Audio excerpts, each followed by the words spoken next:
W7D1 is saying that it affected the way they played their early game, fact that there was an Evelyn in there. So I want to turn the question on Gambit and Evelyn because they didn't do anything in the early game, but the only chance they really had was in the 2 versus 2, and then it was still a small window. Yeah, basically, the only pushing lane for H2K was basically like the top lane. They had Morgana and Corki pushing in Thresh and Tristana.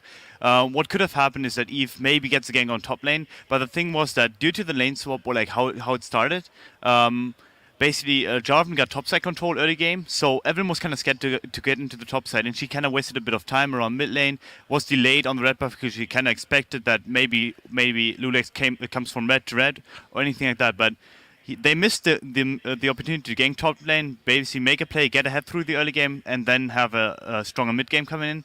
And it may have been a misplay, but it may have just been miscommunication. Yeah, in retrospect, that was their only window. And I'm going to quote you word for word when we were preparing the past week for this game. You said, if H2K manages to get some kind of advantage early and translates that into objectives, there's nothing that can stop them. They can win the game. And yeah, behold. Okay, like I gotta take credit for that one, but the important part is for Gambit and for H2K. Like Gambit always seems to start out slow, have like the first 10-15 minutes of the game are like maybe they fall behind like 1-2K. We've seen that versus CW. We've seen that versus another team. I can't remember though. Sorry, but either way, what happens for H2K in the first 15 minutes, however, is that they always achieve control. So if the window is become big enough and the difference has become big enough for H2K to contest every objective without counterplay, especially versus late game scale and comp like Gambit had, it's really easy for them to steamroll, and they did this game.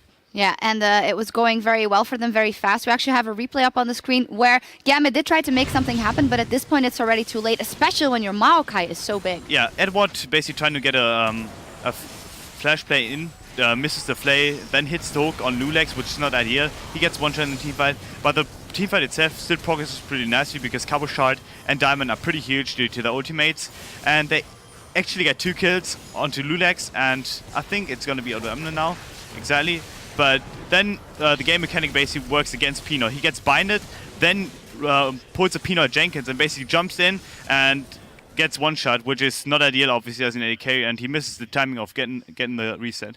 Pino Jenkins. I love that. We got to remember that one. Any conclusions to draw for this one? H2K is now second. What does this mean for Gambit? For Gambit, it just means that they have to work harder in the next few weeks because they had the ambitions, or they still have the ambitions. Like especially in Diamond, you can kind of see that he wants to work harder, and would probably, like said, he would beat himself 2 years ago and stuff like that.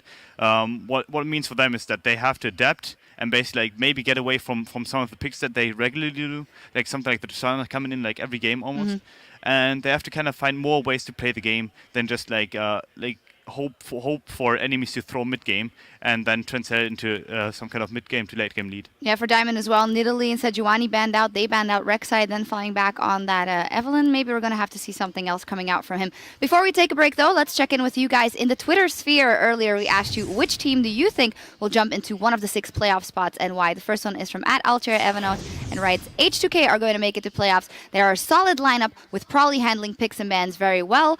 Solid lineup. Playoff spot, number 1? Yeah, number 1, not, but I think right now what they're doing right now is pretty great. They have such a solid lineup. They always translate early game leads into objective control, etc. pp, which means that they will always have evenish games and they always have the chance to win. So they're a secure playoff spot for me too. The next one is from @CreationMan. I think SK will be pushed out of the top 2 by Gambit. They're playing extremely well, and SK are falling in form. After this game from Gambit, not so sure. What do you think?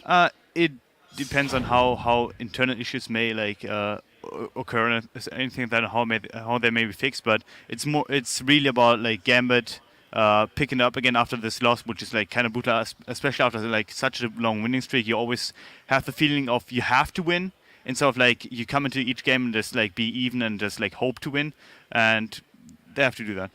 Last tweet is from @Kronai, chimed in with Crepo leading. I think Elements can make a great run to the playoffs. His playmaking and roaming are incredible. We've only seen 2 games, and 1 at least that was the truth. They're up against Copenhagen Wolves next. What do you think he brings? I think what Crepo brings is basically like something that Noxec brought in his first game too. It's this fearlessness. He knows that he has the potential to always do stuff, and he will not like be scared to do that. Like he will always go for the play if he can, and I think that's a great attribute to have, especially in a team that has been criticized for such passive play overall. Yep, and thank you guys for chiming in, of course, and remember to stay in the discussion all week with the hashtag LCS. Now we're about to step away, but when we return, Elements will face the Copenhagen Wolves and look to tie for a playoff position in the standings, while the Wolves set their sights on 4th place. Stay tuned. Oh, also, Kevo, I found your mouse pad. Oh, nice. Hey, that's mine. If we lose, you know what's the reason. Do they have the damage to finish a kill? They do. It's Diamond picking up Lulex. Odoamne, oh so low. Gonna get him. Spinoy, but he's getting chunked away. Stretch. No. I'm coming. Free kill. Rio coming to the rescue. There is going to be the Zanya's Hourglass. Lulex catching the rest of the members off guard. Lulex going so low, but not going down. In comes Lulex, exhausted immediately. Jumps in for a second win. Odoamne picks Benoit. Gambit, they're falling apart. They've snapped Gambit Gaming's win streak and extend their own to 7 in a row.